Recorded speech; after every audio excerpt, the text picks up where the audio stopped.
You're listening to Southeast Radio's Business Matters with Karl Fitzpatrick in association with Wexford Insurances. Challenge us at Wexford Insurances 0818 31 30 30. My first guest this morning is Kevin Doyle of Midpoint IT.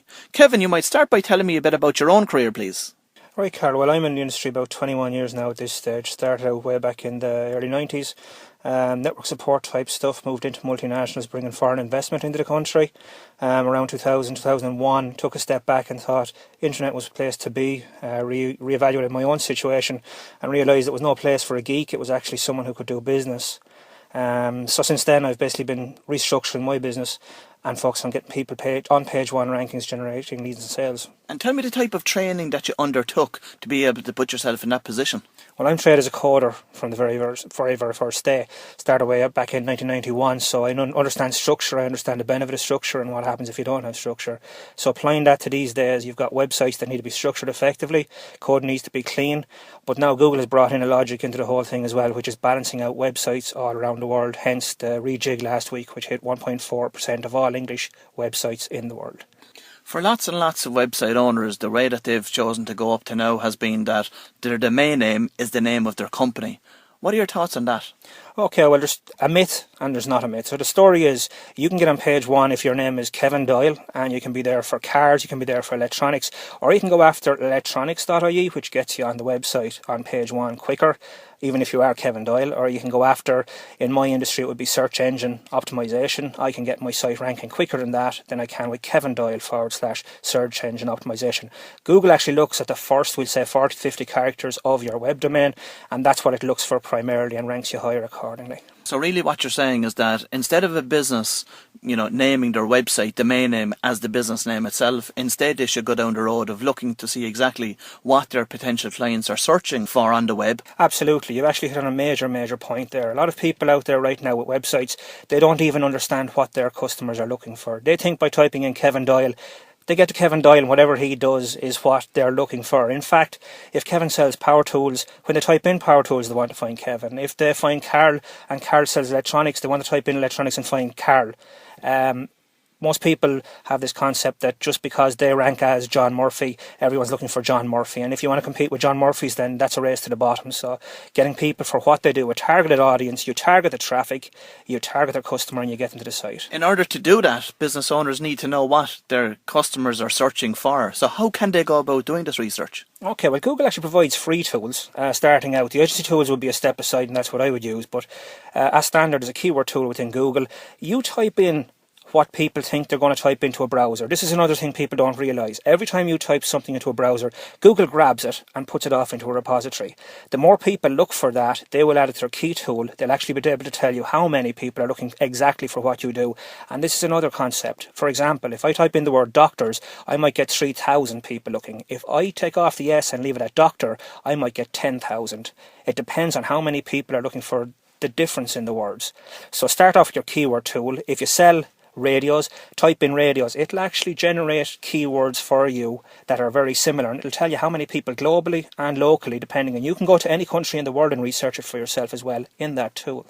Once that research is done, what's the next step? Next step is to actually structure your website. You need a page. The advice that they've been given is one page for 2 keywords. Any more than two keywords is what we consider to be cannibalization, and that means Google can no longer figure out what they have on a page. They look at what they call LSI, so that's called latent semantic indexing, and by that I mean they look at the first word, which could be radio. They look at the second word on the page. If it says electronic radio, they relate the first one to the second one, and they follow down a page. The advice would be 300 to 350 words on a page, and never use more than the 2 keywords in that, because it picks up on, we say 12 occurrences in 300 words is usually a good way to go. It should also be embedded in the page name. So if it's radios, electronic radios, the URL of the main domain should also be that. Then you should tag your images on the page with what you're looking for as your keyword. You should use bold because that emphasizes. You should use italics at least once because that emphasizes the keywords. You shouldn't stuff what they call keywords because there's actually a meta tag, they call it. It's a description, and it allows you to put in the keywords of what that page is about. And in days gone by, people used to put 400 or 500 words in there. Google picked up on this and they don't like it anymore. and they will penalise you for it. So Kevin, once the business owner has actually conducted the research using the free Google keyword tool, what's the next step? Next piece of advice I'd give is to actually go and purchase a domain based on that search term. So for example, if it's an accountant's office in Wexford, I'd purchase Accountants Wexford, or I'd also try Wexford Accountants, because the two of those may have different volumes, substantially different. Based on that, I'd buy a .ie over a .com, because a .ie will rank higher in search engines straight out of the box. Based on that then, each service that I put underneath that, for whether it's personal accounting or business accounting or whatever element within that financial accounting, once it comes off of either Wexford Accounts or Accountants or Accountants Wexford, it's going to rank on the end of that as well and makes it far more specific. So the domain name now is bought and purchased. The next stage is to work on both the design and the content. What advice would you give to our listeners this morning in relation to those? I'd actually engage the business of a proper copywriter. One of the experiences I have with clients is they want to write about what they are and how brilliant they are, and when it comes to it, the copy actually falls short. A copywriter will listen to my advice, for example, which would be I need 3 to 350 words of copy, and I need certain keywords embedded in it, and because they're taking information and writing it accordingly, it's presented better to search engines. Again, keyword stuffing has been a real bone of contention for Google over the last number of years. Tell our listeners all about that. Okay, well, Google has actually, in the recent times, bringing out a new release of Penguin. They're trying to balance out the PPC, pay-per-click traffic, against search engine optimization to make sure people are getting return on investment, and that's what it's meant to be all about. So what they look for is people who are using unfair, called black hat techniques, to get themselves ranked higher, and they penalise heavily anybody caught doing that. Keyword stuffing would be one of them, where in days gone by people would have a blank page on their website and maybe up to 500-600 iterations of, for example, Accountants Wexford, Accountants Wexford, Accountants Wexford, and you wouldn't see it, but Google would, because Google doesn't care about colours, it doesn't care about pictures, it doesn't know what they are, it reads code. Okay, you mentioned Google Panda. What's that? Panda's another iteration coming out. Google likes to level the playing field. It happens maybe, we'll say, up to now once every 6 months, but since Christmas we've had 2 hits. The second one was actually rolled out last week, and 1.4% of all English globally, 1.4% of all English websites was hit. What it's doing is it's checking the quality of your links to your site. Links are viewed like a recommendation from a peer in business. If Joe Blogs Up the Town recommends you, people say, that must be sound. Google looks at websites now in the equivalent and says, how relative is that site to your site, and telling everyone else, I like you, by linking up to it. And now Google goes down every 2 months now at this stage, and does a big shake up and says just how much quality links do you have. So it used to be volume, now they're not worried about volume, they're looking about the quality. You mentioned that a site needs to be designed well. What exactly do you mean by that? Right, well, from the very first out, the domain name has to be right. The pages based on that have to be right. Underneath each page, the keywords should refer to the page name. An image should refer to the page name. And then at the very bottom, we have a description, which should again refer to the page name. Every page on the website should be at least linked once to another page, because Google doesn't go through a menu, it follows links. Anything with what we call a href, it follows down. Anything with anchor text, it follows down, and basically it goes through your whole site. Google won't come to your site and index it all at once. You need to have it submitted to it. It needs a sitemap. It also needs to be told what not to look at. Google doesn't come and trawl your site for a week. It comes back and gives you seconds, maybe milliseconds, goes away and comes back again. If it doesn't like what it sees, it doesn't care. If it's not a fast loading site, it doesn't care. One of the metrics is speed, page speed, loading speed. It looks for a clean site, and the people who want on page 1 clean up their sites. Google sees it and says these are serious players. Another thing to be aware of is people who buy brand new domains, they go into what they call the sandbox for the first 6 months. Any work done on that site to try and promote it in the 6 months is seen as being a little bit underhanded.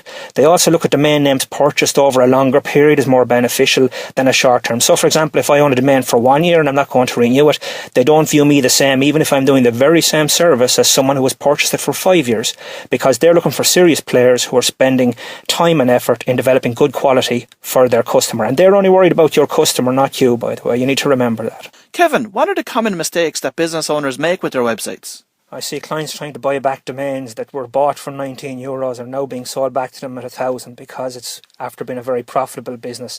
One of the things I come across a lot is people buying getting websites built from a guy down the pub for 300 quid. They don't really know much about the IT industry, so they say, just get it done. That guy goes off, we'll say, and buys a domain on their behalf. The first year around, the site cost 300 quid and 19 quid for registration of the website. That website's now generating revenue. That customer doesn't own their website or their domain because it's registered in someone else's name, and now if they want to keep that domain, they have to buy it back, and buying it back is a hell of a lot more expensive than thinking about it day one. My advice would be buy your domain and get someone to build a website on the end of it, so you always retain your intellectual property and your business property. Your name is everything. But to buy a .ie, isn't it the case that a business owner would have to provide a company registration number to the IEDR before they can actually purchase that particular domain? Oh, definitely, yeah. You have to be registered in Ireland. The same as in the UK, you can't just go and buy a UK domain either. You can buy .com straight away, .nets, .orgs, but .ie is particular to Ireland. Okay, so on that basis, how could, let's say, a web designer go and register a domain name for my company name and claim ownership of it? Because it's done over the internet. No one actually ever rings up and says, I want to purchase a .ie. So if you give me all your details, same thing as me getting your credit card details and ringing up on your behalf and purchasing a flight with Ryanair at $19.50 to fly to Rome. Your details, you've given them to me. All I have to do is fill in exactly what you have, and I can have the .ie on your behalf as well. I'm just helping you out, and a lot of people will help. Kevin, you know, in my travels across the county, I'm speaking to lots of business owners, and lots of them are saying that they've invested heavily in websites over the years. However, they're finding that once someone comes to the website, they're not staying that long. What I'd first of all advise is get analytics on your website straight away. The days of going to the bottom of a page and seeing a counter saying 33 people on a page, they're well truly dead and God, thank God. So what we can do now with analytics is track people from the time they come to your site, how long they've stayed on a page, what other pages they went to. You can actually, after a while, get inside information. For example, you do a mail drop or a leaflet drop today. You can check tomorrow to see have people come back in. It'll show you the region they've come in from, the town area, even a specific. So that type of information. Second reason people leave is funneling, lack of funneling. They have websites with pages, with content. They don't show their phone number sometimes. They don't even have the proper contact details in there. But the other thing is, when you drive people to a page, whether it's paid traffic or SEO traffic, never let them off that page. Give them what they look for, because Google thinks you just have. So if they typed in electronic radio, when they get to that page, you don't want one on stereos and televisions. It should be purely electronic radios, and there should be one call to action, specifically one. Any more than one, people get sidetracked and start moving away. But you can measure that with your metrics. Analytics, a priority for any site. Webmaster Tools, Google have a very, very good one. Tell me a bit about that and how that works. Okay, well, when you own your own domain, your own website, you can actually generate a code in Webmaster Tools. You put it into the header of the website. It used to be the footer, but they've realised now early on is the time to get it on the loading page. And you submit what they call a sitemap from the back end. So the sitemap is literally you telling Google and other search engines as well, by the way, what you want them to trawl through. You don't want them going through a page. For example, if you've got 100 pages even on a CMS, you might have 150 of code sitting on the back end of that Google will happily trawl through and not find any relevance. So what you need to do is specifically tell it what pages to go for. You also, within that, you tell it how often to go there, and you can actually make Google come for a period of 90 days more often to index your site. So of course, if it's cleaned up right and you've got your linking system in right, once you submit it, you can tell Google, keep coming back, this is good stuff. So that's what the Webmaster Tools. They also in there tell you when your HTML is depreciated, that's old code which doesn't function as well as the newer structure. Newer code means newer sites, faster sites, more functional sites, and that's what Google's looking for as well. One of the key metrics out of the 200 as well, by the way, load speed. Something that I often come across on business websites especially, Kevin, is duplicate content, where somebody has taken the lazy option of developing a website, where they've gone out, they've looked at what their competitor is saying, or they've looked at what a company in the same sector as them are saying in the UK, let's say, and they're putting that content exactly the same as it's on another site and duplicating it onto their own site. Does Google realise that, and if so, how does it deal with it? This is actually one of the elements of the latest release with Penguin. Canonical is what we call it. It's a canonical link. It tells Google when it comes not to be following references any further down a page. This was one of the elements too in the metrics, which was the more content on a site. For example, if you and I are in the same business, if I've got 200 pages, you've only got 10, Google actually sees me as more of an interesting company anyway, because I've got more content, so I must be interesting. The problem is I could have, in the past days, I could have duplicate content making up those 200, and if I index 200 pages worth of electrical goods, I'm seen as more prominent than you with 10 pages of electrical goods. So now Google says, I'm checking the site.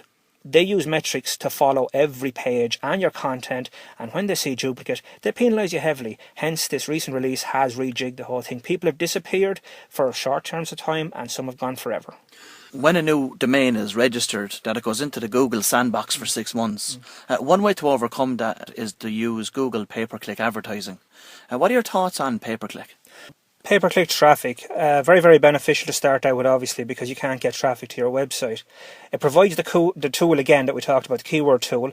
It'll tell you, for example, electronic goods. All you have to do is type it in, tell it the region that you want to actually get reference on. It'll tell you how many times people are actually looking for that keyword and associated keywords that may be beneficial to you as well.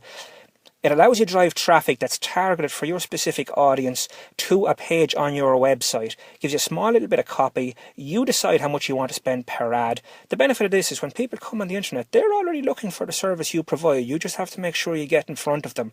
But then when they get to the site, you need to make sure that they have in front of them what they're looking for as well. Google ranks your ads based on how relevant they are to what somebody typed in. You'll pay a little bit more if they're not totally relevant, and the better quality your ad and your keyword and the experience for the customer which they're interested in, the better for you. For a beginner, what advice would you give to that person that would look at investing in PPC? Okay, I get it straight away in my head as to how much money can I spend every month, because it's a monthly spend. Then I would go off and I'd find out what exactly do I sell. For example, if there's an electronics good, if it's Philips television, for example, that's what I'm driving traffic for. I'm looking to sell a Philips television, not a hairdryer. So I do my research on Philips television, see how many people are looking for it. I set up an ad based on the keyword, and then I drive traffic at that page. But you always need to remember, if you're not managing your negative keywords, you will draw other traffic, which people, for some strange reason, come to your website, they think they know what they're looking for, they disappear, and you've just spent for the experience. If you think like that, of handing someone 50 cents to come in off the street, look around your shop and leave, that's what can happen if you don't manage your negative keywords effectively. Kevin, what I've heard from you over the last 15 minutes is that any business out there, with a little bit of work and focus, can achieve a page 1 ranking on Google. Is that correct? Couldn't agree more, Karl. If you think about it, you wouldn't go into a business area without doing a SWOT analysis. Why would you go on the internet without doing something similar? Before I get anybody on board, I actually check who their competitors are, the amount of effort they've put in, and then the amount of work that you're going to have to put in to get you on page 1. Just so you understand, anyone can be got on page 1. Anyone guarantees you position page 1 is lying to you, because Google won't even give you that. Now, I put metrics in place. Everything has to be measured. So my advice would be, anyone who tells you they'll get you on page 1, just give me the money. You need to walk from them. You wouldn't expect a sales rep to sit in your corner and not sell anything. So he's deliverable 1 a week, 2 a week, 3 a week. Well, what I do is, you get a report at the end of each week of every directory submission, every sort of social bookmarking that's been doing out there, and every link that's coming back, and that's the report. So now you have something physical, just like a foundation of a house with blocks on it. You can see something being done, and you're never a year down the road, money in the hole and nothing to show for it. You will be getting, after 30 days, by the way, is the key thing with Google. So the first effort, it hits at 30, where Google starts the indexing. So on 60, you get to see you're in the top 100. And I get my clients on the first top 100 within 60 days. Then we're into the competitive area, and once you're getting to page 2, it starts to get really competitive. Just to give you an idea, you might have a competitor who just seems to be on page 1 for no reason at all. They might have 30,000 links. You don't have all those links. Now you're fighting for that position. But again, when I analyse the quantity, I can verify the quality that you need to beat them. If you had a reference from the president, would it be better than 10 references from the local town council? That's what I'd say. Well, Kevin, it's been a very insightful interview. Many thanks for coming in this morning, and I wish you continued success with Midpoint IT. You're listening to Southeast Radio's Business Matters with Karl Fitzpatrick in association with Wexford Insurances. Think Wexford Insurances for your business insurance.